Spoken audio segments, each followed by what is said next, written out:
பெரிய திரை பிரபலங்கள் எல்லாம் இப்போது சின்னத்திரை நோக்கி படையெடுத்து வருகிறார்கள். மார்க்கெட் குறைந்தால் ஏதாவது ஒரு நிகழ்ச்சியில் நடுவராக வந்து உட்கார்ந்து விடுகிறார்கள்.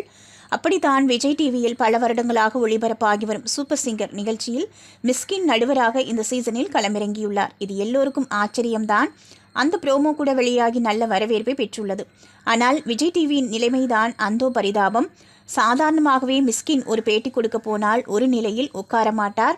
அப்படி இப்படி என சேட்டை செய்து கொண்டிருப்பார். அப்படித்தான் சூப்பர் சிங்கர் நிகழ்ச்சியில் ஒரு பக்கமாக உட்காராமல் கேமராமேனுக்கு டென்ஷன் கொடுத்திருக்கிறார். இவர் செய்த அளப்பறையை பார்த்து கேமராவை எந்த கோணத்தில் வைத்து அவரை படம் பிடிப்பது என்ற குழப்பமே அவர்களுக்கு வந்துவிட்டதாம்.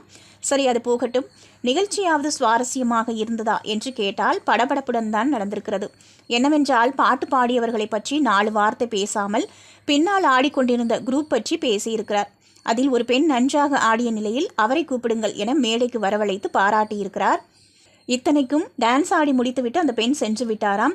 மிஷ்கின் கொடுத்த தொல்லையால் அவரை கண்டுபிடித்து மேடைக்கு அழைத்து வந்திருக்கிறார்கள். அந்த பெண்ணை பாராட்டியதோடு வாய்ப்பு தருவதாகவும் கூறி மற்ற நடுவர்களையும் அவஸ்தைக்குள்ளாக்கி இருக்கிறார். இந்த காட்சிகளை எல்லாம் ஷோவில் காட்டலாமா இல்லை எடிட் செய்து தூக்கிவிடலாமா என்ற யோசனையில் இப்போது சூப்பர் சிங்கர் டீம் இருப்பதாக சின்னத்திரை வட்டாரத்தில் பேசப்பட்டு வருகிறது.